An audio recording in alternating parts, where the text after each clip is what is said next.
ان الحمد للہ نحمده ونصلی علی رسولہ الکریم اما بعد اعوذ باللہ السمیع العلیم من الشیطان الرجیم بسم اللہ الرحمن الرحیم طه ما انزلنا علیک القرآن لتشقى الا تذکرة لمن یخشى تنزیلا ممن خلق الارض والسماوات العلی۔ تفسیر القرآن کا سبق آج انشاءاللہ ہم سورہ طه شروع کر رہے ہیں۔ اس کا پہلا رکوع پڑھیں گے۔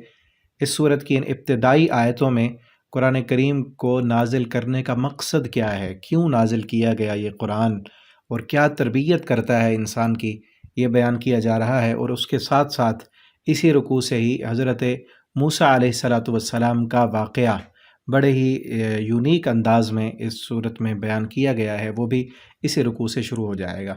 تو پہلے ہم اس کا لفظی ترجمہ دیکھتے ہیں، پھر انشاءاللہ اسی کی تفسیر پڑھیں گے۔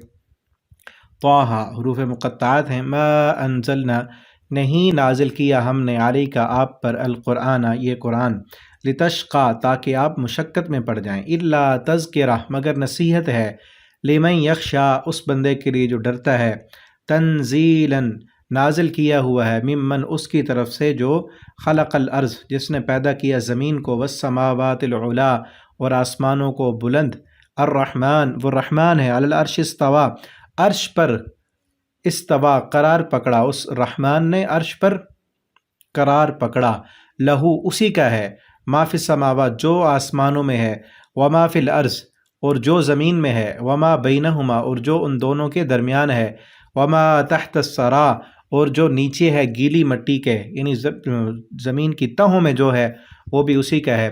وَإِن تَجْهَرْ بِالْقَوْلِ اور اگر آپ بلند کریں بالقول بات کو، فَإِنَّهُ تو بے شک وہ یعلم وہ جانتا ہے، السر پوشیدہ، وَأَخْفَى اور زیادہ مخفی بات کو، اللہ اللہ ہے، لا الہ نہیں ہے کوئی معبود الا ہوا مگر وہی، لہ الاسماء الحسنی اسی کے نام ہیں اچھے اچھے، وَهَلْ أَتَاكَ اور کیا آئی ہے آپ کے پاس، حدیث موسیٰ بات موسیٰ علیہ السلام کی، کیا، اذ رأى جب اس نے دیکھی، نارن ایک آگ، فقال تو کہا، لأہلہ اپنے گھر والوں سے، امکثوا تم ٹھہرو، انی آنست نارا بے شک میں نے دیکھی ہے نارا آگ، لعلی شاید کہ میں آتیکم میں لے آؤں تمہارے پاس، منہا اس میں سے، بقبس کسی انگارے کو، او اجدو یا میں پاؤں، علی النار آگ پر، ہدا کوئی رہنمائی، فلما پھر جب اتاہا وہ آئے اس کے پاس، نو دیا تو آواز دی گئی، یا موسیٰ اے موسیٰ،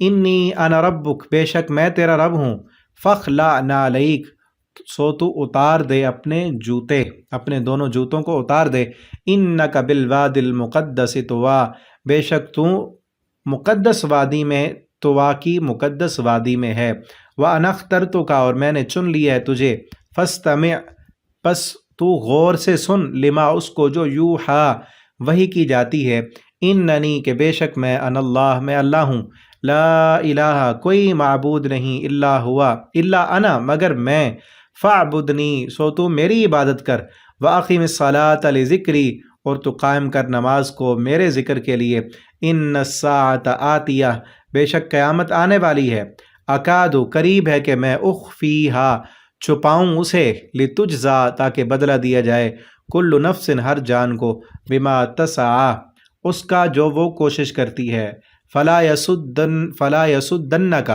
پھر ہرگز نہ روکے آپ کو، عنہا اس سے، من لا یؤمن جو نہیں ایمان رکھتا، بہا اس پر، واتبع ہوا اور اس نے پیروی کی اپنی خواہش کی، فتردا پس تو بھی ہلاک ہو جائے گا۔ اگر اس بندے نے جو ایمان نہیں لاتا اس نے آپ کو روک لیا اس حکمت سے، ان حکموں سے جو ہم آپ کو دے رہے ہیں، تو جس طرح وہ ہلاک ہو جائے گا اس طرح آپ بھی ہلاکت کی طرف چلے جائیں گے۔ وما تلک بیمینک اور کیا ہے، تلک وہ، بیمینک جو تیرے ہاتھ میں ہے، بیمینک جو ہاتھ میں ہے، یا موسیٰ اے موسیٰ، قال تو کہا اس نے، موسیٰ علیہ السلام کہنے لگے، ہی عصایا ہیا یہ عصایا لاٹھی ہے میری، اتوکا علیہا میں ٹیک لگاتا ہوں، علیہا اس پر، واہش بہا اور میں پتے جھاڑتا ہوں، بہا اس سے، علی غنمی اپنی بکریوں پر، والیہ اور میرے لیے فیہا اس میں معارب اخرى فائدے ہیں اخرى اور بھی کئی. قال تو فرمایا اللہ تعالیٰ نے القیہا ڈال دو اسے یا موسیٰ اے موسیٰ. فالقاہا تو اس نے ڈال دیا اسے. فاذا ہی حیۃ تسعی تو اچانک وہ سانپ بن گیا دوڑتا ہوا. قال فرمایا اللہ تعالیٰ نے خذھا پکڑ لے اسے. ولا تخف اور تو نہ ڈر. سنعیدھا ان قریب ہم لوٹائیں گے اسے سیرتھا الاولی اس کی پہلی حالت میں. وضمم اور تو ملا یدک اپنے ہاتھ الی جناحک اپنے پہلو یعنی بغل کی طرف. تخرج وہ نکلے گا بیضاء سفید من غیر سوء کسی بھی بیماری کے بغیر. آیتن اخری یہ نشانی ہے ایک اور ایک نشانی اس لاٹھی کے گر کر سانپ بننے کی, ایک ہاتھ کو بغل میں ڈال کے باہر نکالو تو چمکنے کی. یہ دو نشانیاں. لنوریہ کا تاکہ ہم دکھائیں تجھے من آیاتنا الکبریٰ اپنی بڑی بڑی نشانیوں میں سے. اذهب اب تو جا الی فرعون فرعون کے پاس. انہ طغی بے شک وہ سرکش ہو گیا ہے. یہاں تک یہ رکوع کمپلیٹ ہوا. ابھی فرعون کا ذکر جو ہے واقعہ وہ اگلے رکوع میں آئے گا. ابھی ہم اس کی تفسیر دیکھتے ہیں. طٰہٰ جو ہے حروف مقطعات ہیں, بعض جو ہے نام بھی رکھا جاتا ہے طٰہٰ. تو آگے فرمایا ما انزلنا یہ جو صورت ہے نا سورہ طٰہٰ اس کی جو پہلی ابتدائی آیتیں ہیں یہ وہ ہیں کہ جو حضرت عمر رضی اللہ تعالیٰ عنہ نے ان کی تلاوت سنی تھی تو وہ مسلمان ہو گئے تھے. ایسی ان کے اندر سوز ہے اور ایسی قرآن کو نازل کرنے کا جو مقصد میں نے شروع میں بھی بتایا, اس میں قرآن کے نزول کا مقصد بیان کیا گیا کہ مشقت کے لیے قرآن تو نازل نہیں ہوا نا.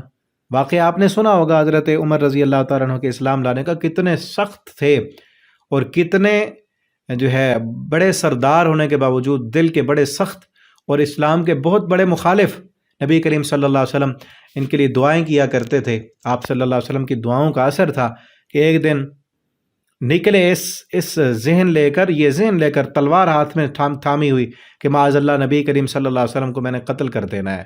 آج یہ معاملہ جو ہے ختم کر دوں گا. جیسے اسلام اور جس دین نے آ کر بھائی کو بھائی کا دشمن بنا دیا اور جو ہے فتنے ہو رہے ہیں, لڑائیاں ہو رہی ہیں, ظلم ہو رہا ہے جس کی وجہ سے, اور بھائی بھائی آپس میں جدا ہیں, باپ بیٹا آپس میں جدا ہو چکے ہیں, خاوند بیوی سے جدا ہو چکا, بیوی خاوند سے جدا ہو چکی. اس نے تو ہمارے اس علاقے میں اسلام نے آ کر بہت زیادہ جو ہے آپس میں لوگوں کو توڑ کے رکھ دیا ہے. تو آج میں معاذ اللہ آپ صلی اللہ علیہ وسلم کے بارے میں یہ خیال کر کے میں نے قتل کر دینا ہے. باہر نکلے, راستے میں ایک بندہ نکلا تلوار ہاتھ میں تھامی. عمر آج جو ہے چہرہ سرخ ہے, جلال میں ہے, وجہ کیا ہے؟ خیر تو ہو, کہاں جا رہے ہو؟ عمر رضی اللہ تعالیٰ عنہ کہنے لگے کہ آج میں نا کام ختم کرنے جا رہا ہوں.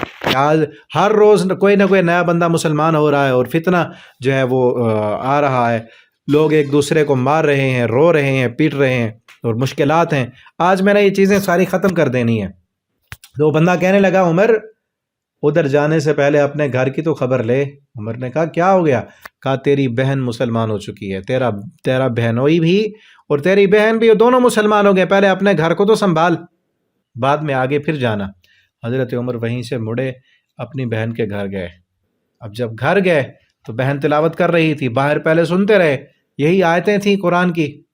آواز آ گئی اور پھر جو ہے فوراً گئے اندر اور بہن کو جو ہے کہا کہ کیا پڑھ رہے تھے, مجھے بھی دکھاؤ. بہن نے چھپا لیا قرآن. جب دیکھا عمر آ رہے ہیں تو کہیں قرآن کی بے حرمتی نہ ہو, بہن کو مارا. انہوں نے نہیں دکھایا, بڑا مارا اور پھر خود ہی شرمندہ, اتنا مارا کہ سر سے خون بہنے لگا. پھر خود شرمندگی ہوئی کہ کمزور ہے, بہن ہے. کل کو تو یہ جو ہے میرا اونچا آواز بھی برداشت نہیں کر سکتی تھی. اس کو سمجھانے کے لیے تو صرف میرے چہرے کے تاثرات ہی کافی ہوتے تھے کہ میرا غصے کا انداز اور میرا چہرہ دیکھ کر یہ پہچان لیتی تھی کہ عمر آج غصے میں ہے, فوراً وہ حکم مان لیتی تھی. آج مارنے کے باوجود اس کے سر سے خون بہ رہا ہے اور وہ ٹس سے مس نہیں ہوتی, کہتی ہے ہم نہیں چھوڑ سکتے قرآن. عمر کو رضی اللہ تعالیٰ عنہ شرمندگی ہوئی, اندر ہی اندر گھل گئے کہ میں نے کیا کر بیٹھا. اور پھر کہا کہ مجھے چلو دکھاؤ تو صحیح نا تم نے پڑھا کیا ہے, مجھے بھی لا کے پڑھاؤ, میں بھی پڑھوں کہ اس میں ہے کیا. اب بہن کہنے لگی عمر آپ نہ پہلے غسل کرو, وہ قرآن پاک ہے اور آپ ابھی کلمہ نہیں پڑھا, مشرک ہیں, پہلے غسل کر کے آؤ پھر قرآن دیتے ہیں. غسل کیا, قرآن کے اوراق دیے اور پڑھنا شروع کیا طٰہ ما انزلنا علیک القرآن لتشقى الا تذکرۃ لمن یخشی تنزیلا ممن خلق الارض والسماوات العلی الرحمن علی العرش استوى له ما فی السماوات وما فی الارض وما بینہما وما تحت الثری وَإِن تَجْهَرْ بِالْقَوْلِ فَإِنَّهُ يَعْلَمُ السِّرَّ وَأَخْفَى۔ یہ آیتیں پڑھتے گئے اور پھر رونا شروع کر دیا، دل کی دنیا بدل گئی، قرآن سمجھ آ گیا، ایک ہی بار میں پڑھا تو سمجھ آ گیا قرآن کہ قرآن ہے کیا، قرآن کہتا کیا ہے، اور قرآن کے آنے کا اور اس کے نازل ہونے کا مقصد کیا ہے، وہ مقصد سمجھ آ گیا۔ اور پھر آئے نبی کریم صلی اللہ علیہ وسلم جو ہے ابھی دار ارقم میں تھے، شروع میں جو گھر تھا جس گھر میں آپ صلی اللہ علیہ وسلم نے تبلیغ اور دعوت کا کام شروع کیا، اس گھر میں تھے، اور آئے کلمہ پڑھا اور مسلمان ہو گئے۔ تو یہ آیتیں وہ تھیں جو ان کی بہن نے پڑھیں، اور پھر اس سے یہ بھی معلوم ہوتا ہے کہ عمر جیسے جری انسان، بہت بڑے اسلام کے جو شروع میں مخالف تھے اور پھر اسلام کو بہت زیادہ قوت اور طاقت دینے والے، کن کی زبان سے قرآن سنا؟ ایک عورت کی زبان سے۔ تو عورت کی آواز میں اللہ نے اثر رکھا ہے، تاثیر رکھی ہے، شرط یہ ہے کہ وہ کچھ کرنے والی ہو، دل سے قرآن پڑھنے والی ہو، ٹھیک ہے نا، کہ قرآن پڑھ کے سنایا۔ ان کے بھائی تھے، بھائی کو پڑھ کے سنایا قرآن، اور پھر عزیمت کی چٹان بن گئی اور ڈٹ گئی حق پر۔ تو ان کے قرآن پڑھنے سے، پڑھ کر سنانے سے اور حق پر ڈٹ جانے سے اتنے بڑے جو ہے انسان، جن کو اللہ نے، جن کی وجہ سے پھر آدھی دنیا تک جو ہے اسلام کو پہنچایا، ان کی وجہ سے، ٹھیک ہے۔ تو اللہ فرماتے ما انزلنا علیک القرآن، ہم نے آپ پر قرآن اس لیے تو نہیں نازل کیا لتشقى، تاکہ آپ مشقت میں پڑ جائیں۔ قرآن اس لیے نہیں ہے کہ قرآن پڑھ کے آپ مشقت میں پڑھیں۔ کئی لوگوں کو نا آج بھی یہ ہوتا ہے کہ اگر ہم نے اسلام کی تعلیمات پہ عمل کرنا شروع کر دیا تو پھر تو بہت مشکل ہوگی زندگی، پھر تو دنیا کے سارے جو ہے آسائشیں اور آرام اور سب چیزیں چھوڑنی پڑ جائیں گی۔ کوئی ایک جو اصل میں نا اسلام کے قریب نہیں آتے، دیکھتے نہیں، اسلام کو دیکھا نہیں، پڑھا نہیں، سمجھا نہیں، اور اسلام والی زندگی گزاری نہیں، تو ان کو لگتا ہے کہ ایک انہونی چیز ہے، ایک خوفناک جو ہے تصور ذہن میں آتا ہے کہ پتہ نہیں کیا ہوگا، پھر زندگی کیسی ہوگی، کسی اور مخلوق کی طرح ہمیں جینا پڑ جائے گا۔ جبکہ یہ بات نہیں ہے۔ اللہ فرماتے اس لیے نہیں قرآن نازل کیا کہ ہم آپ کو مشقت میں ڈالیں، بلکہ قرآن تو اس لیے ہے تاکہ آپ کے لیے آسانیاں ہوں۔ جتنی آسانیاں اور جتنا سکون اور آرام اسلام کے اندر ہے، جتنا فطرت کے مطابق اسلام ہے، ایسا کوئی دنیا کا اور مذہب نہیں ہے، اور پھر کسی اور چیز میں اتنا سکون نہیں ہے جتنا اسلام کو مان کر اس کو فالو کرنے میں اور اسلام کے مطابق اپنی زندگی کو بنانے میں ہے۔ کیونکہ قرآن بھی اللہ نے نازل کیا ہے، یہی باتیں آگے اللہ نے کی ہیں۔ وہ ہماری ساری چیزوں کو، ہماری نیچر، فطرت بنانے والی اللہ تعالیٰ ہیں، اور اللہ کو پتہ ہے کہ کس چیز کی ضرورت ہے، کن کن کاموں کے کرنے سے ہم سکون میں رہیں گے، کن کاموں کے کرنے سے ہم تکلیف میں جائیں گے، کیا چیزیں کھانے کے لیے ہماری صحت کے لیے مفید ہیں اور ہمارے ذہن کے لیے مفید ہیں، ہماری سوچوں کے لیے مفید ہیں، کیا حکم پہ عمل کرنے سے ہم جو ہے ہمارے معاشرے میں امن رہے گا، سکون رہے گا، اطمینان رہے گا، کون سی خرابی ہیں جن کے کرنے سے جو ہے معاشرے کا امن برقرار نہیں رہ سکتا، خراب ہو جائے گا۔ وہ ساری چیزیں اللہ نے بتا دی ہیں۔ اس لیے نہیں نازل کیا، وہ احکامات اس لیے نہیں ہیں تاکہ ہم مشقت میں پڑیں، بلکہ احکامات کس لیے ہیں؟ تاکہ آسانی ہو، تاکہ مشقت نہ ہو اور ہمارے لیے آسانیاں ہوں۔ دیکھیں نا جتنے بھی احکامات ہیں، تو اس لیے جس بندے کے بھی ذہن میں یہ ہے کہ اسلام بہت مشکل دین ہے، مشقت والا ہے، کوئی اور زندگی ہمیں گزارنی پڑ جائے گی، تو اس کو چاہیے کہ اسلام کو پڑھے، دیکھے، قریب سے آئے، لوگوں کی سنی سنائی باتوں پہ نہیں، بلکہ قریب سے دیکھے، ٹھیک ہے نا۔ اور پھر خصوصاً جو ہے جو اسلام کے جو احکامات ہیں ان کو دیکھ کر لیبل لگایا جاتا ہے۔ دیکھیں جی اسلام میں کتنی بڑی جو ہے وہ تنگی ہے کہ ایک بندے نے اگر زنا کیا ہے تو اس کو مار کے، شادی شدہ ہے تو اس کو رجم کر دو اور اس کو کوڑے مارو، اگر ایک بندے نے قتل کیا ہے تو بدلے میں اس قاتل کو قتل کر دو۔ یہ کتنی بڑی، اب دیکھیں نا، ایک اوپر جو لیبل لگایا جاتا ہے اسلام کو بدنام کرنے کے لیے کہ کتنا سخت ہے اسلام، کہ ایک بندے نے اگر قتل کر دیا ہے تو اس سے تو غلطی ہو گئی، اس نے قتل کر دیا، اب بدلے میں دوسرے اس کو بھی قتل کر دیا جائے۔ یہ تو مشکل ہوا نا کہ کوئی اور اس کو سزا دی جائے، ایک جان تو چلی گئی، دوسری جان کو تو بچایا جائے نا، ٹھیک ہے نا۔ یہ لیبل لگا کر اسلام کو بدنام کرنے والے لوگوں کو یہ دکھاتے ہیں کہ دیکھو کتنی سختی ہے، کتنی مشقت ہے، لیکن دراصل یہ نظام ایسے ہیں کہ اگر ایک بندے نے قتل کیا ہے نا تو بدلے میں اسلام نے اس کو قتل کرنے کا اس لیے کہا ہے، اللہ فرماتے ہیں نا وَلَكُمْ فِي الْقِصَاصِ حَيَاةٌ يَا أُولِي الْأَلْبَابِ، اس قصاص میں تمہارے لیے زندگی ہے، اے عقل مندو سوچو۔ عقل مند اپنی عقل سے، فطرت سے اگر پہچانے کہ ایک قاتل کو اگر قتل کر دیا ہے نا، اللہ فرماتے ہیں اس میں زندگی ہے۔ کیسی زندگی ہے کہ ایک قاتل کو اگر قتل کیا ہے نا تو وہ اس معاشرے میں دوسرا کوئی قاتل پیدا نہیں ہوگا۔ پھر اگر اس قاتل کو چھوڑ دو گے وہ بھی اور قتل کرے گا۔ پہلی دفعہ کام کرنا مشکل ہوتا ہے نا، اس کو تو حوصلہ بڑھ جائے گا، کسی اور کو کل کو قتل کرے گا۔ ایک یہ ہوگا، یہ قاتل بھی زندہ رہے گا، دوسروں کو قتل کرے گا کل کو ہو سکتا ہے، اور پھر اسی معاشرے میں دوسرے جب دیکھیں گے کہ فلاں نے قتل کیا تھا، وہ بھی تو چھوٹ گیا تھا نا، اس کو تو کچھ نہیں ہوا، اور قاتل بھی پیدا ہوں گے۔ تو اس لیے ایک ہی دفعہ ایک قاتل کو سب کے سامنے قتل کر دو تاکہ یہ بھی اور قتل نہ کر سکے اور اسی معاشرے میں اور قاتل بھی پیدا نہ ہوں۔ اسی لیے فرمایا وَلَكُمْ فِي الْقِصَاصِ حَيَاةٌ يَا أُولِي الْأَلْبَابِ، قصاص میں تمہارے لیے زندگی ہے۔ اسی طرح جتنے بھی احکامات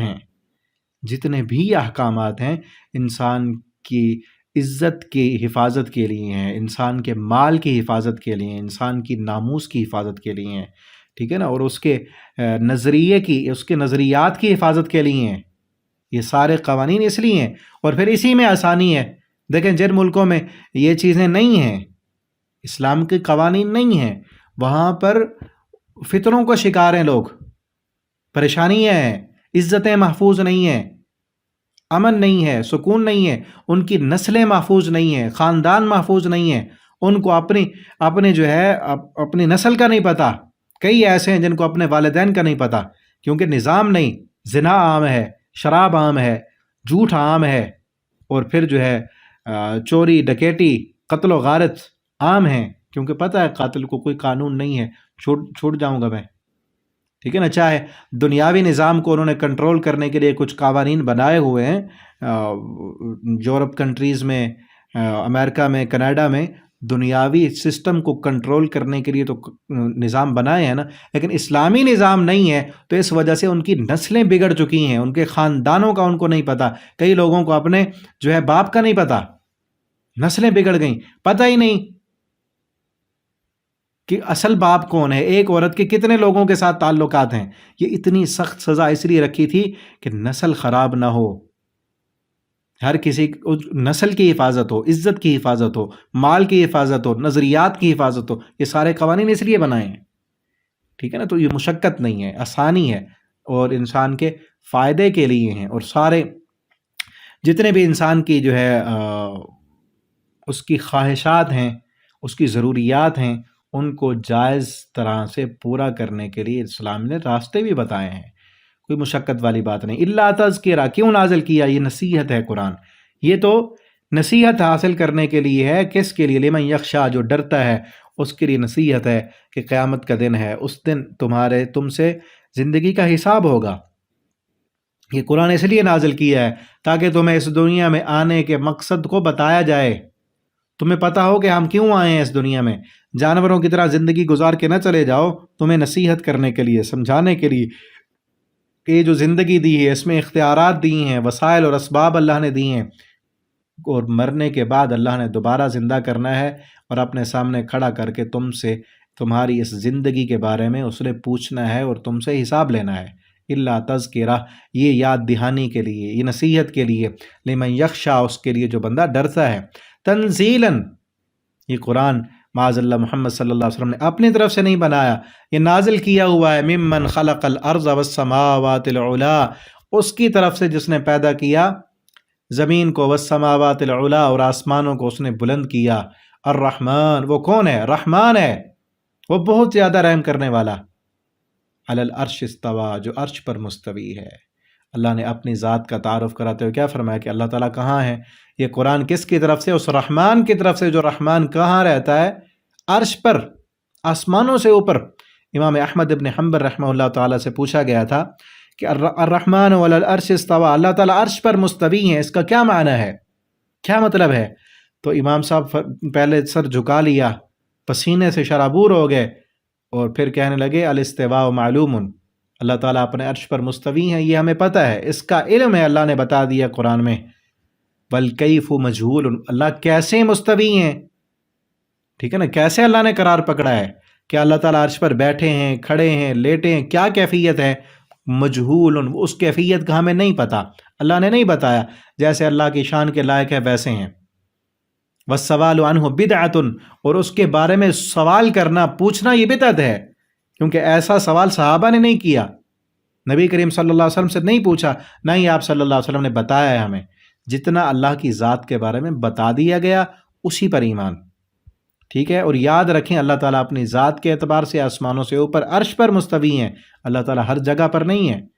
کئی لوگوں کا جو ہے باطل عقیدہ صوفیاء کی وجہ سے، کئی ہمارے کلمہ پڑھنے والے مسلمان، ان کے بھی ذہنوں میں یہ عقیدہ کہ اللہ تعالیٰ معاذ اللہ ہر جگہ پر ہیں، ٹھیک ہے نا۔ ابھی پچھلے دنوں، کل پرسوں کی بات ہے شاید، عشاء کے بعد ہمارا مسجد میں درس ہوتا ہے تفسیر کا، اس میں بھی ایک ساتھی پوچھ رہے تھے کہ اللہ تعالیٰ، ہم جو یہ کہتے ہیں کہ اللہ تعالیٰ مومن کے دل میں ہے، یہ کیا ہے؟ میں نے کہا یہی تو نہیں کہنا نا، اللہ تعالیٰ مومن کے دل میں نہیں، اللہ کا جو مکان ہے وہ مومن کا دل نہیں ہے، اللہ کا مکان عرش ہے، اللہ تعالیٰ عرش پر مستوی ہیں، ہر جگہ پر نہیں ہے، مومن کے دل میں نہیں ہے۔ ہاں یہ کہیں کہ مومن کے دل میں اللہ کی یاد ہے، مومن کے دل میں اللہ کا ڈر ہے۔ کافر کو اللہ کا ڈر نہیں لگتا، اس لیے وہ اللہ کی نافرمانیاں کرتا ہے، چور کو، ڈکیٹ کو، جس طرح کہا نا، جب زانی زنا کرتا ہے تو وہ اس وقت وہ مومن نہیں ہوتا، ایمان نہیں ہوتا اس کے دل میں، نکل جاتا ہے۔ اللہ کی یاد اور اللہ کا ڈر، اللہ کے عذابوں کا ڈر ہو تو وہ زنا نہ کرے، اس وقت اس کے دل سے ایمان نکل جاتا ہے۔ مومن کے دل میں ایمان ہے، اور کس بات کا ایمان؟ کہ اللہ کے پاس جانا ہے، میں نے اللہ کی جنت پر ایمان ہے، اللہ کی جہنم پر ایمان ہے، اللہ کے فرشتوں پر ایمان، وہ ایمان اس کے دل میں ہے۔ قیامت پر ایمان اس کے دل میں ہے، ٹھیک ہے، مان لینا اس کے دل میں۔ اللہ اپنی ذات کے اعتبار سے مومن کے دل میں نہیں، ہر جگہ پر نہیں، ٹھیک ہے نا۔ وہ ایک شعر بھی بنائے ہوئے ہیں نا کئی لوگوں نے، بلکہ غالباً کسی غالب کا یا پتہ نہیں کس شاعر کا شعر ہے، پینے دے مجھے شراب مسجد میں بیٹھ کر، یا وہ جگہ بتا کہ جہاں خدا نہ ہو۔ اور پھر اس نے، دوسرے شاعر نے کہا کہ جا جو ہے کافر کے دل میں جا کے پی، وہاں خدا نہیں۔ پھر اس نے کہا کہ ہو آیا میں کافر کے دل سے، خدا وہاں بھی ہے موجود مگر اس کو پتہ نہیں۔ تو اس طرح کے شعر سنا کے بھی لوگوں کے ذہنوں میں کیا ڈالا جا رہا ہے کہ معاذ اللہ، اللہ تعالیٰ ہر جگہ پر ہیں، مومن کے دل میں بھی ہیں، کافر کے دل میں بھی ہیں۔ یہ کہنا درست ہے، اللہ تعالیٰ مومن کے دل میں اللہ کا ڈر ہے، اللہ کی یاد ہے، اللہ کا ذکر ہے۔ اللہ اپنی ذات کے اعتبار سے عرش پر مستوی ہیں۔ الرحمن علی العرش استویٰ، رحمان عرش پر مستوی ہیں، ٹھیک ہے۔ اور عرش پر ہونے کے باوجود پوری کائنات کو اللہ تعالیٰ نے اپنے علم سے احاطہ کیے ہوئے ہیں۔ ہمارے دل میں خیال نہیں آتا، اس خیال کے آنے سے پہلے اللہ کو پتہ ہوتا ہے کہ کیا خیال آ رہا ہے، وہی آگے آ رہا ہے۔ لہو ما فی السماوات، وہ خود تو آسمانوں سے اوپر، اور عرش کہاں ہے؟ ساتوں آسمانوں سے اوپر، ساتوں آسمانوں سے اوپر ہے عرش۔ لہو ما فی السماوات، اسی کے لیے ہے جو کچھ آسمانوں میں ہے، وما فی الارض، اور جو کچھ زمین میں ہے، وما بینہما، اور آسمان اور زمینوں کے درمیان خلا میں جو کچھ ہے وہ بھی اسی کا ہے، وما تحت الثری، اور نیچے زمین کی تہوں میں گیلی مٹی تحت الثری میں جو ہے وہ بھی اسی کا ہے۔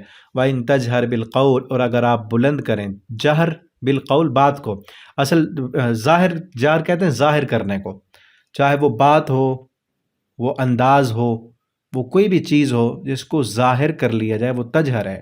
جو بھی چیز آپ ظاہر کریں، چاہے وہ بات ہو، فَإِنَّهُ يَعْلَمُ السِّرَّ، وہ جانتا ہے سر کو، پوشیدہ چیز کو، وَأَخْفَى، اور مخفی چیز کو۔ سر، پوشیدہ اور مخفی، اردو میں تو ہم معنی لفظ ہے نا، پوشیدہ بھی اسی کو کہتے ہیں جو غائب ہو، اخفا، مخفی بھی اسی کو۔ لیکن عربی زبان، یہ پہلے بھی میں بتا چکا ہوں، بڑی فصیح و بلیغ ہے، اس میں اگر لفظ بدلتا ہے تو معنی کی کیفیت بھی بدل رہی ہے۔ تو سر اور خفی میں نا فرق کیا گیا، دو قسم کے فرق کیے گئے ہیں۔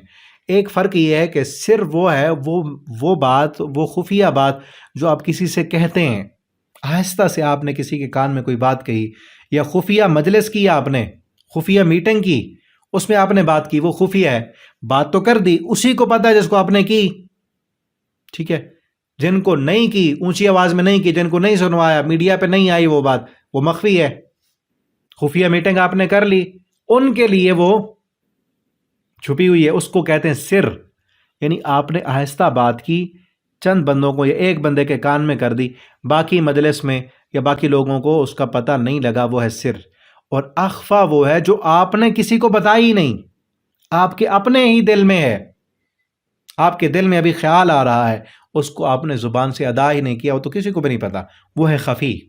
یہ فرق ہے. ایک فرق یہ کہ سر وہ ہے جو آپ بات کسی کو آہستہ کر دیں، اور خفی وہ ہے جو بات ابھی آپ کے دل میں ہے، آپ نے کی نہیں ہے. اور دوسرا فرق اس میں یہ کیا گیا کہ سر وہ ہے جو آپ کے دل میں خیال آ رہا ہے، وہ ہے سر.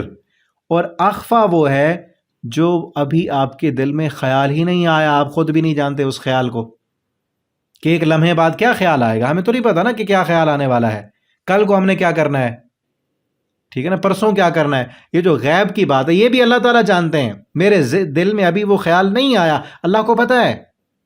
یعلم خائنۃ الاعین وما تخفی الصدور، آنکھوں کی ہلکی سی خیانت کو بھی وہ جانتا ہے. وما تخفی الصدور، اور سینوں کے چھپے ہوئے رازوں کو بھی اللہ تعالیٰ جانتے ہیں. یہ کمال ہے نا، عرش پر ہونے کے باوجود کائنات کے ذرے ذرے سے واقف ہیں. وما تسقط من ورقۃ الا یعلمها، درخت سے کوئی بھی پتا حرکت کرتا ہے، گرتا ہے تو اللہ کے علم میں ہوتا ہے. ولا حبۃ فی ظلمات الارض ولا رطب ولا یابس الا فی کتاب مبین، سب کچھ واضح کتاب میں لکھا ہوا ہے، اللہ کے علم میں ہے. سیاہ رات میں سیاہ پتھر پر سیاہ رنگ کی چیونٹی چلتی ہے اندھیری رات میں، تو اس کے چلنے کی آہٹ کو اللہ تعالیٰ سن لیتے ہیں، اور اس کے قدموں کے نشانات کو بھی دیکھ لیتے ہیں. فَإِنَّهُ يَعْلَمُ السِّرَّ وَأَخْفَى، وہ جاننے والا ہے سر کو بھی، پوشیدہ باتوں کو بھی، اور خفی باتوں کو بھی، چھپی ہوئی باتوں کو بھی، جن باتوں کا ہمیں علم نہیں کہ کیا خیال آنے والا ہے، اس کا بھی اس کو پتہ ہے. تو اسی لیے اسی سے ڈر جائیں. جب سب کچھ اسی کا، لہو ما فی السماوات، اسی کے لیے جو کچھ آسمانوں میں ہے، بادشاہتیں اسی کے لیے ہیں. یہ زندگی جو ہمیں دی ہے اللہ نے، یہ اسی کی ہے. یہ سانسیں دی ہوئی اسی کی ہیں. یہ دیکھنے کی صلاحیت، سننے کی صلاحیت، بولنے کی صلاحیت، یہ سب اسی کی ہے. جو گھر مکان دیا ہے اللہ نے، یہ بھی اسی کا ہے. جو اناج دیا ہے اسی کا ہے. جو طاقتیں دی ہیں اسی کی ہیں. ہم بھی اسی کے ہیں، ایک دن اسی کے پاس جانا ہے. تو ابھی سے جو صلاحیتیں اللہ نے دی ہیں، دی ہوئی اسی کی ہیں، اسی کی فرما برداری میں استعمال کر لیں، تاکہ جب یہ صلاحیتیں چھن جائیں وہ اس سے اعلیٰ صلاحیتوں سے نوازتے. یہی امتحان ہے، اسی لیے قرآن نازل کیا ہے. اللہ تذکرہ، یہی یاد دہانی ہے، یہی نصیحت ہے کہ وہ سب کچھ جاننے والا ہے، سب کچھ اسی کا ہے، اسی کے بن جاؤ. سب کچھ اسی کا ہے، تو پھر جب کوئی چیز مانگنی پڑ جائے، تمہیں کوئی مشکل ہو جائے، تمہیں کوئی چیز چاہیے اس کی کائنات میں سے، تو اسی سے مانگو. اس مانگنے کا نام عبادت ہے. اس مانگنے کے لیے جھکنا ہے، اس کے لیے ہاتھ پھیلانے ہیں، اس کے لیے سجدہ کرنا ہے. اللہ لا الہ الا ہو، اللہ نہیں ہے کوئی معبود مگر وہی. اسی کی عبادت کرنی ہے، اسی کے سامنے ہاتھ پھیلانے، اسی کے سامنے جھکنا ہے. لہ الاسماء الحسنی، اسی کے لیے خوبصورت نام ہے. اس کو اس کے ناموں سے پکارو. رزق چاہیے تو اس کو رزاق کہہ کے پکارو، رحمت چاہیے تو اس کو رحمان کہہ کے پکارو، شفا چاہیے تو اس کو شافی الامراض کہہ کے پکارو. گناہوں کی بخشش چاہیے، گناہ ہو گئے ہیں، غلطیاں ہو گئے ہیں، تو اس کو غافر غفار غفور کہہ کے پکارو. رزق کے خزانے چاہیے تو اس کو رازق رزاق کہہ کے پکارو. وہ سب کچھ دینے والا ہے. اسی کے بنو، بن کے دیکھو، اسی کی عبادت کرو، دنیا بھی سنور جائے گی، آخرت بھی سنور جائے گی. اسی لیے تو اس نے قرآن نازل کیا ہے. یہی یاد دہانی ہے، یہی جو ہے ڈراوا ہے، اور یہی تمہیں سمجھانا ہے کہ اسی کا سب کچھ ہے. سانسیں تمہیں جو ملی ہیں وہ بھی اسی کی دی ہوئی ہیں، تمہارے باپ دادا کو جو کچھ ملا تھا وہ بھی اسی کا تھا. ساری کائنات اسی کی ہے، فضائیں اسی کی ہیں، آسمان اسی کا ہے، زمین تحت الثری تک سب کچھ اس کا ہے، اور وہ آسمانوں سے اوپر ہے. اس نے ڈرانے کے لیے تمہیں یہ تذکرہ، یہ نصیحت بھیجی ہے. ڈر جاؤ، اسی کے بن جاؤ، اسی کے سامنے جھکو، اس کے ساتھ کسی کو شریک نہ کرو. اسی کے لیے ہے، خوبصورت نام ہے، اس کو ناموں کے ساتھ پکارو تاکہ تمہاری دنیا اور آخرت سنور جائے. اور پھر آگے فرمایا حل اتاک حدیث موسیٰ، کیا موسیٰ علیہ السلام کی بات آئی ہے تمہارے پاس؟ یہ واقعہ پیچھے بھی ہم پڑھا ہے موسیٰ علیہ السلام کا، کچھ یہاں پر کچھ تفصیل کے ساتھ ہے، اور آگے جو ہے سورہ قصص میں اس سے بھی کچھ زیادہ تفصیل کے ساتھ آئے گا. یہ ایک اور انداز سے ہے، پہلے جو پڑھا ہوگا وہ اس طرح کا نہیں ہے، ٹھیک ہے؟ پیچھے ہم جو ہے سورہ اعراف میں بھی کچھ پڑھ کے آئے ہیں، وَهَلْ أَتَاكَ حَدِيثُ مُوسَىٰ، موسیٰ علیہ السلام کی بات آئی ہے تمہارے پاس، کوئی خبر پہنچی ہے تمہیں؟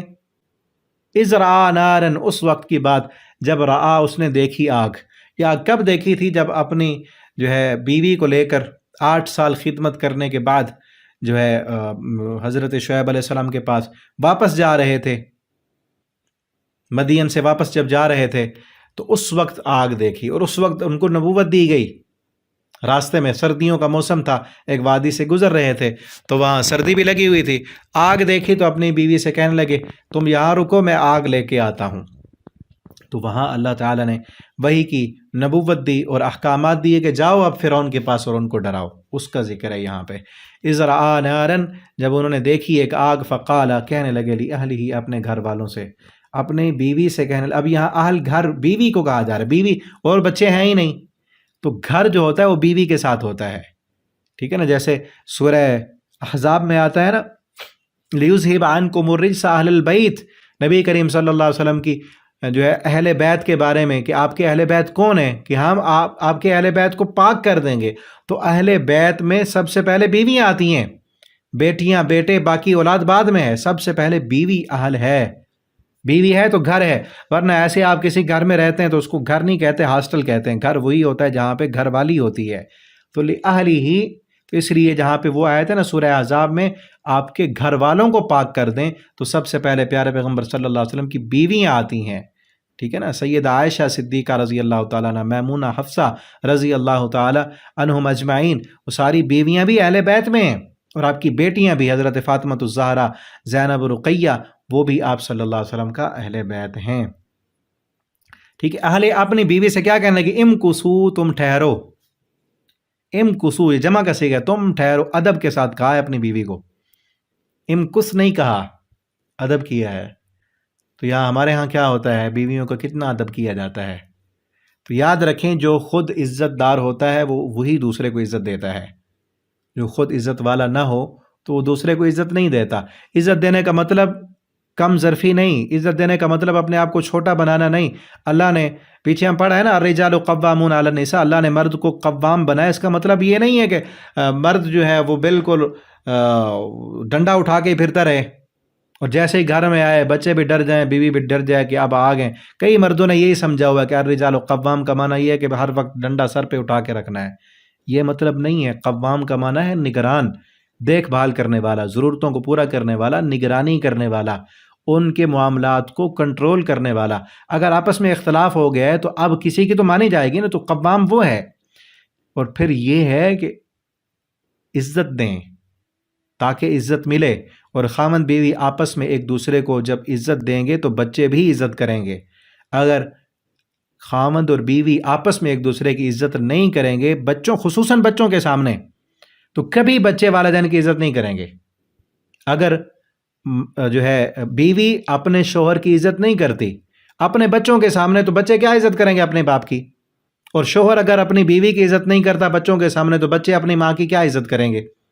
اور پھر اسی طرح پیٹھ پیچھے بیوی جو ہے بطور ماں اپنے بچوں کو شوہر کے خلاف باتیں بتاتی ہے، اور ان کو کہتی ہے آپ کا ابو تو کچھ نہیں کرتے، فلاں نہیں کرتے، یہ نہیں کرتے، یہ تو مارتے ہیں ہر وقت، یہ تو فلاں کرتے ہیں۔ بچے کل کو کیا عزت کریں گے؟ یہ یاد رکھیں، جب بچے والد کے خلاف ہوتے ہیں یا والدہ کے خلاف ہوتے ہیں تو پیچھے والدین میں سے کسی کا ہاتھ ضرور ہوتا ہے۔ کبھی بھی بچہ اپنے باپ کے سامنے نہیں ہو سکتا جب تک اس کی پیٹھ پیچھے ماں اس کو سپورٹ کرنے والی نہ ہو۔ جب بچہ باپ کے سامنے بولتا ہے تو اس کے پیچھے اس کی ماں ہوتی ہے۔ اگر پیٹھ پیچھے باپ نے مار بھی دیا ہے، غلطی بھی کی ہے، ناجائز مارا ہے، ماں کا حق نہیں بنتا کہ پیٹھ پیچھے جو ہے اپنے بیٹے سے کہتے رہے باپ نے تیرے اوپر ظلم کیا ہے۔ ہاں غلطی سے مارا ہے تو علیحدگی میں، تنہائی میں اپنے شوہر کو سمجھائے، اصلاح کرے، کہے کہ آپ نے زیادہ غصہ کر لیا ہے، ایسے نہیں کرنا چاہیے تھا، آپ کو اتنی غلطی نہیں تھی۔ اور بیٹے کو کبھی نہ کہے کہ آپ تیرے باپ نے تو غلط کیا ہے، ٹھیک ہے نا؟ تو ایک یہ ضمناً بات آ گئی، ایک دوسرے کا ادب کریں گے تو بچے ادب کریں گے اور دوسرے بھی ادب کریں گے۔ جب آپس میں گھر میں ایک دوسرے کا ادب نہیں ہوگا تو باہر والے کیا کریں گے؟ تو انہوں نے کیا کہا، امکثوا، تم یہاں ٹھہرو، انی آنست نارا، میں نے دیکھی آگ۔ اب دیکھیں نا، دیکھنے کے لیے ایک اور لفظ آ رہا ہے، پیچھے تھا از رآ، انہوں نے دیکھی، رآ کہتے ہیں اصل. اب یہاں رائی تو نہیں ہے کہ میں نے آگ دیکھی ہے، یہاں آنستو، یہ انس سے ہے کہ مجھے اس آگ سے انس ہو رہا ہے، کہ مجھے اس آگ میں کچھ اچھائی بھلائی معلوم ہو رہی ہے کہ میں وہاں جاتا ہوں. اور پھر ایک اور مسئلہ بھی معلوم ہو رہا ہے کہ کہیں دوسری جگہ جانا ہو نا، جہاں پر آپ کو معلوم ہو کہ وہاں کچھ اور لوگ ہیں، انجان لوگ ہیں، تو بیوی کو ساتھ لے کے نہیں گئے. حالانکہ لے کے جا سکتے تھے نا، بیوی کو ساتھ نہیں لیا کیونکہ ہو سکتا ہے وہاں غیر محرم لوگ موجود ہوں تو ان سے بات کرنی ہے، تو اس کی تو ضرورت ہی نہیں وہاں جانے کی. ان عورتوں کے لیے جو کہتے ہیں کہ ہم ہمارے حقوق مردوں کے برابر ہیں، تو موسیٰ علیہ السلام نے ان کو سائڈ پہ کھڑا کیا کہ آپ ادھر رکیں، کام کرنے کے لیے میں جاتا ہوں. یہ ہے قوام مرد، کہ جب کسی، اور پھر ہو بھی سکتا ہے کہ وہاں پر کوئی دشمن نہ ہو، کوئی خطرہ نہ ہو، تو ان کو تو محفوظ جگہ پہ یہاں پہ روک دیں نا. قوام کا معنی یہ ہے کہ اپنی بیوی کو عزت دے، پروٹوکول دے، اس کو جو ہے اس کو سیفٹی دے. یہ سیفٹی ہے کہ وہاں اس کو روک کے جا رہے ہیں، تم یہاں رکو، وہاں اگر کوئی خطرہ ہوا تو میں پہلے دیکھتا ہوں جا کے، اور اگر ضرورت کی چیز ہوئی تو وہاں سے میں آگ لے کے آؤں گا، تاکہ سرد رات ہے، ہم آگ سے جو ہے وہ سردی دور کریں گے. یہاں پہ خود گئے اکیلے.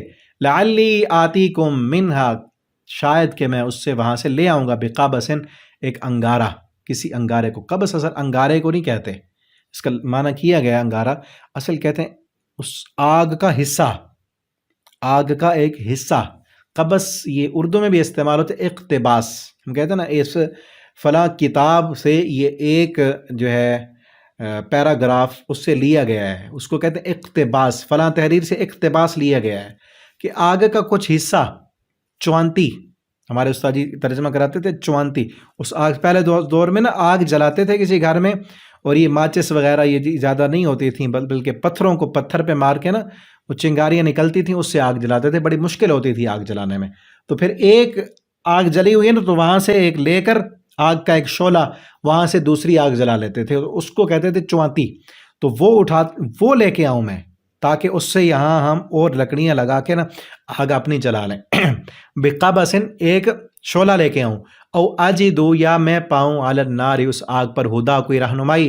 ہو سکتا ہے وہاں پہ لوگ موجود ہوں گے، راستہ بھول گیا، رات کا وقت ہے، میں وہاں سے راستہ معلوم کر کے آتا ہوں. فلما، پھر جب، اتاہا، وہ آئے اس کے پاس، نو دیا، تو آواز دی گئی. تو در حقیقت وہ آگ نہیں تھی، ایک روشنی ایسی تھی کہ وہاں سے اللہ تعالیٰ نے ان کے ساتھ کلام کیا. اس آگ سے اللہ تعالیٰ نے کلام کیا. اب اس آگ میں اللہ تعالیٰ نہیں تھے، بلکہ اللہ تعالیٰ نے اپنا تعارف کیا کرایا، الرحمن علی العرش استویٰ. اللہ تعالیٰ اپنی ذات کے اعتبار سے آسمانوں سے اوپر عرش پر ہیں. اب اس آگ سے جو آواز آئی، وہ آواز اللہ تعالیٰ کی تھی، اللہ تعالیٰ نے پکارا. تو اس لیے فرمایا کہ یہاں ڈرنا نہیں، بلکہ میں اللہ ہوں، اور میں تم سے جو ہے ہم کلام ہو رہا ہوں. ٹھیک ہے. اب اس کی کیفیت کیا تھی، یہ اللہ تعالیٰ بہتر جانتے ہیں کہ کیا کیفیت تھی، کس طرح تھی. جبکہ اللہ تعالیٰ اپنی ذات کے اعتبار سے وہاں آگ میں ہوتے تو موسیٰ علیہ السلام کیسے دیکھ کے وہاں محفوظ رہ سکتے تھے. جبکہ پیچھے ہم پڑھ آئے ہیں، اللہ نے جب اپنی تجلی پہاڑ پر ڈالی تو پہاڑ تو ریزہ ریزہ ہو گیا. ٹھیک ہے. تو یہاں سے معلوم ہوتا ہے کہ اللہ رب العالمین اپنی ذات کے اعتبار سے نہیں، بلکہ اس آگ میں اللہ کی آواز تھی. اللہ نے وہاں سے آواز، اللہ تعالیٰ جہاں سے مرضی چاہیں کلام کر لیں. ٹھیک ہے نا. کیسی تھی، کس کیفیت میں تھی، تو یہ اللہ تعالیٰ بہتر جانتے ہیں. آج اس وقت ہم جدید دور میں موبائل کے ذریعے میں کہاں بیٹھ کے سبق ریکارڈ کر رہا ہوں، آپ کس وقت کب کہاں سن رہے ہوں گے. ٹھیک ہے نا. یہ انسان کے بنائی ہوئی چیزیں، اللہ تعالیٰ تو جیسے چاہیں، اللہ تعالیٰ قادر ہیں، کر سکتے ہیں. اور کیسے تھا، اس کیفیت کو اللہ نے نہیں بتایا ہمیں، اس لیے ہمیں نہیں پتا. ہمیں بس اس پر اتنا ایمان ہے جتنا اللہ تعالیٰ نے بتا دیا. جیسے اللہ کی شان کے لائق ہے، ویسے اللہ تعالیٰ نے کلام کیا موسیٰ علیہ السلام سے. انی انا ربک، بے شک میں تیرا رب ہوں. فخلعنا علیک، آپ اتار دیں اپنے جوتے. انک بالوادی المقدس طویٰ، آپ وادی مقدس میں ہیں، پاکیزہ وادی میں ہیں. اب مقدس جگہوں پر اسی لیے جوتے اتار دینے چاہیے. ٹھیک ہے نا. کیونکہ ادب کے خلاف، مسجد میں گئے، آپ حرم میں ہیں تو جوتے نہیں پہنے. چاہے آپ کے جوتے صاف ہوں، آپ کہیں کہ میں جو ہے نئے جوتے لے کے آیا ہوں تو ابھی نکال کے میں مسجد میں پہنتا ہوں، تو یہ ادب کے خلاف ہے. چاہے آپ کے جوتے نئے ہیں، مسجد میں قالین بچھے ہیں، صاف ستھرا ہے، تو وہاں ادب نہیں ہے. یہ وادی ہے، مقدس وادی ہے، پاک وادی ہے. تو اس میں ادب کے خلاف کہ آپ جوتے پہن کے آئیں. اور اللہ تعالیٰ سے ہم کلام ہونے گئے تھے، ہم بھی مسجد میں اللہ سے ہم کلام ہونے جاتے ہیں تو جوتے اتار دیں پیچھے. فَاخْلَعْنَ عَلَيْكَ إِنَّكَ بِالْوَادِ الْمُقَدَّسِ طُوًى وَأَنَا اخْتَرْتُكَ، اور کہا کہ اے موسیٰ میں نے آپ کو چن لیا ہے، فَاسْتَمِعْ لِمَا يُوحَىٰ، آپ کو چن لیا اپنے کلام کے لیے، اپنے ساتھ بات کرنے کے لیے، اپنی نبوت کے پیغامات کو دنیا میں پہنچانے کے لیے۔ تو پہلی بات کیا ہے؟ فَاسْتَمِعْ، سنیں۔ پہلی بات، پہلا حکم کیا ہے؟ سنیں جو آپ کو وحی کی جاتی ہے۔ سنیں گے توجہ سے تو کچھ سمجھ آئے گی، تو اس لیے قرآن کو بھی توجہ سے سنا کریں، سبق کو توجہ کے ساتھ سنا کریں، مکمل سنا کریں تاکہ سمجھ آئے ہمیں۔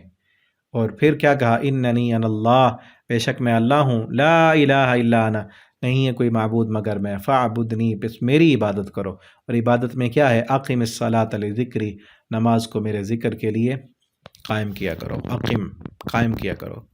قائم ہوتا ہے وقت پر پڑھنا، اس طریقے پر پڑھنا جو طریقہ اللہ نے بتایا ہے، وقت پر ادا کرنا۔ ہمیں بھی چاہیے کہ نماز کو وقت پر ادا کریں، اللہ کے ذکر کے لیے، اللہ کی یاد کے لیے، اللہ کے ساتھ تعلق کو مضبوط کرنے کے لیے نماز قائم کریں، نماز کو وقت پر پڑھیں۔ اول ترجیح ہماری نماز ہونی چاہیے، باقی کام چاہے لیٹ ہو جائیں، نماز لیٹ نہ ہو۔ کئی لوگوں کو دیکھا ہے وہ اپنی جاب کی وجہ سے، بزنس کی وجہ سے 2 3 نمازیں اکٹھی پڑھ رہے ہوتے ہیں، یہ کرنا درست نہیں ہے۔ چاہے 5-10 منٹ کا وقفہ لیں آپ، لیکن نماز کو ٹائم پہ پڑھیں، نماز ٹائم پہ پڑھیں۔ باقی چیزیں چاہے لیٹ ہو جائیں آپ کی، بعد میں کر لیں، نماز ٹائم پہ پڑھیں، ٹھیک ہے نا؟ چاہے عظیم ترین عمل ہے آپ کا قرآن پڑھنا اور پڑھانا۔ ابھی عشاء کی نماز پڑھی ہے، نماز سے پہلے میرا ارادہ تھا کہ ریکارڈ کروں، لیکن میں نے ٹائم دیکھا آگے ہو جاتا، نماز لیٹ ہو سکتی تھی، تو اس لیے میں نے پہلے نہیں ریکارڈ کیا۔ ابھی عشاء کی نماز پڑھی ہے، نماز کے بعد شروع کیا ہے میں نے، ٹھیک ہے نا؟ تو چاہے عظیم ترین کام ہے قرآن پڑھنا پڑھانا، قرآن بھی آپ پڑھ رہے ہیں تو آپ دیکھیں کہ اتنا ٹائم ہے، اور پھر آپ پڑھ رہے ہیں تو درمیان میں آپ سٹاپ کر دیں، روک دیں۔ جب اذان ہوگی، نماز کا ٹائم ہو گیا، نماز پڑھیں پہلے، پھر قرآن کی تلاوت کریں، ٹھیک ہے نا؟ کیونکہ قرآن کی تلاوت آپ کبھی کسی بھی ٹائم پہ کر سکتے ہیں، ٹائم مختص تو نہیں ہے نا قرآن کے لیے، لیکن نماز کے لیے ٹائم مختص ہے۔ نماز اپنے ٹائم پہ پڑھنی ہے، لیٹ کر کے پڑھیں گے تو وہ قضا ہوگی اس ٹائم۔ اور پھر مرد جو ہے، مرد حضرات کے لیے تو جماعت کے ساتھ مسجد میں جا کے پڑھنا فرض ہے، ٹھیک ہے نا؟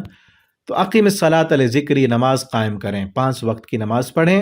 اور یہ نماز موسیٰ علیہ السلام کی شریعت میں بھی تھی، ان کے لیے کیا ٹائم تھا، کتنی تھی وہ واللہ عالم۔ بہرحال ہمارے لیے جو ہے 5 نمازیں ہیں، ان کی فرضوں کی تعداد، جو ہے سنتوں کی تعداد وہ ہمیں معلوم ہے، ان کو بھی پڑھیں، ٹائم پر پڑھیں، سنت کے مطابق پڑھیں، اور اس کے ساتھ ساتھ تہجد پڑھنے کا بھی اہتمام کریں، اللہ کے ساتھ اپنا تعلق کو مضبوط کرنے کے لیے۔ اور آگے فرمایا ان الساعہ، بے شک قیامت آنے والی ہے، اس قیامت کی تیاری کے لیے نماز پڑھیں۔ ان الساعہ آتیہ، بے شک قیامت آنے والی، اکاد اخفیہا، قریب ہے کہ میں چھپاؤں اسے، اس قیامت کے آنے کو، اس کے آنے کے وقت کو چھپا دوں۔ وقت نہیں بتایا اللہ نے، ٹھیک ہے نا؟ آنا بتا دیا کہ قیامت ہے، امتحان ہے، اب کب ہے یہ نہیں بتایا، ٹھیک ہے نا؟ لِتُجْزَىٰ، وہ کیوں آئے گی؟ تاکہ ہر نفس کو جو وہ کر رہا ہے اس کی جزا ملے۔ اب نا یہاں پہ بعض لوگ کہتے ہیں کہ وقت کیوں نہیں بتایا گیا؟ نہ بتانا بھی جو ہے اس میں بھی بھلائی ہے انسان کے لیے۔ ایک ہے، اب دیکھیں نا، آپ اسکول میں، کالج میں، یا جو بھی آپ پڑھے ہوں گے یا آپ پڑھ رہے ہیں، 3 طرح کے امتحانات ہوتے ہیں۔ ایک ہے کہ امتحان کا وقت بھی بتا دیا جاتا ہے، اور امتحان جو ہے یہ بھی بتا دیا جاتا ہے کہ آپ کا امتحان ہوگا، اور وقت بھی بتا دیا جاتا ہے، ٹھیک ہے؟ اس کے لیے کیا ہوتا ہے کہ جو طالب علم ہے اکثر ان کو پتہ ہے ابھی دیر ہے، ابھی دیر ہے، ابھی دیر ہے، اب تو فلاں ڈیٹ کو ہونا ہے نا، آخر میں جا کے جو ہے وہ امتحان کی تیاری کرتے ہیں۔ بلکہ کئی تو ایسے ہوتے ہیں وہ آخری رات کو پڑھ رہے ہوتے ہیں، آخری رات کو۔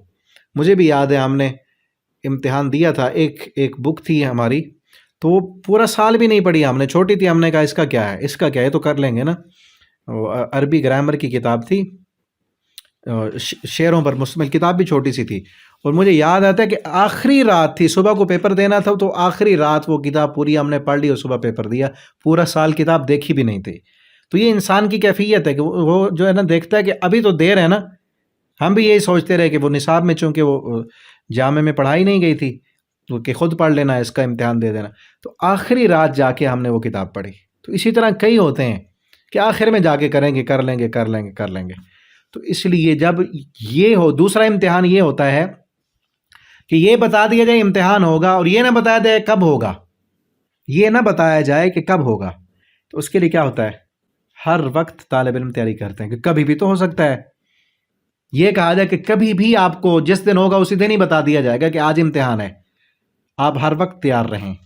تو اس کے لیے فائدہ کیا ہوتا ہے کہ انسان یہ نہیں کہتا کہ بعد میں چلو ابھی تو وقت پڑا ہے نا، تو اس لیے وقت نہیں بتایا گیا قیامت کا، اس لیے اسی میں بھی فائدہ ہے کہ ہر وقت تیاری کریں، کبھی بھی موت آ سکتی ہے، ہر وقت تیار رہیں۔ تو اب ہم دیکھیں، میں سوچوں دیکھوں کیا ابھی میں تیار ہوں؟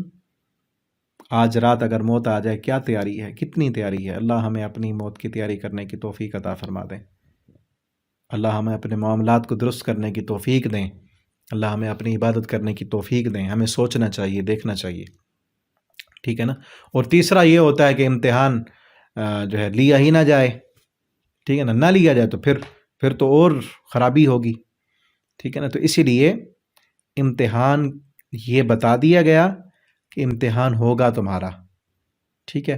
اور ایک یہ بھی ہوتا ہے ہمارے اداروں میں، یہ ہوتا ہے یہ بھی نہیں بتایا گیا کہ امتحان ہوگا یا نہیں ہوگا، ٹھیک ہے نا۔ اس کے لیے تو پھر کبھی بھی کوئی تیاری نہیں کرے گا۔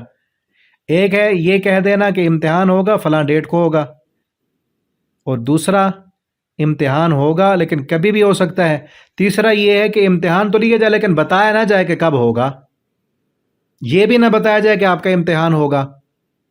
تو ان تینوں میں سے سب سے بہتر یہ ہے کہ بتا دیا جائے امتحان ہوگا، یہ نہ بتایا جائے کہ کب ہوگا، تو اس کے لیے تیاری بہتر ہوتی ہے۔ تو اسی لیے اللہ نے یہ بتا دیا کہ قیامت آئے گی، امتحان ہوگا، کب آئے گی یہ نہیں بتایا، تاکہ ہر انسان اپنی بہتر سے بہتر تیاری کرے اور ہر وقت تیاری میں رہے۔ اکاد اخفیہا، قریب ہے کہ میں اسے مخفی کروں گا تاکہ بدلہ دیا جائے ہر نفس کو جو اس نے کمایا۔ فلا یصدنک عنہا من لا، آپ کو ہرگز نہ روکے وہ جو نہیں ایمان لاتا اس پر، اس قرآن پر، آخرت پر، آپ کو اس سے نہ روکے۔ واتبع ہوا، اور جس نے اپنی خواہش نفس کی پیروی کی، فتردہ، تو آپ بھی ہلاک ہو جائیں گے اگر آپ ان کی بات مانیں گے۔ وما تلک بیمینک یا موسیٰ، اور پھر کیا کہا اللہ تعالیٰ نے فرمایا ما تلک بیمینک یا موسیٰ، تیرے ہاتھ میں کیا ہے موسیٰ؟ موسیٰ علیہ السلام کیونکہ بکریاں چراتے تھے وہاں پر، وہی عصا، لاٹھی ہاتھ میں تھی، کہا اللہ ہی عصایا، یہ لاٹھی ہے میری، اس پر میں ٹیک لگاتا ہوں، یعنی جب تھکتا ہوں تو ٹیک لگا لیتا ہوں اس سے۔ وَأَخُشُّ بِهَا عَلَىٰ غَنَمِي، اور درختوں کے پتے بھی جھاڑتا ہوں اس کے ساتھ۔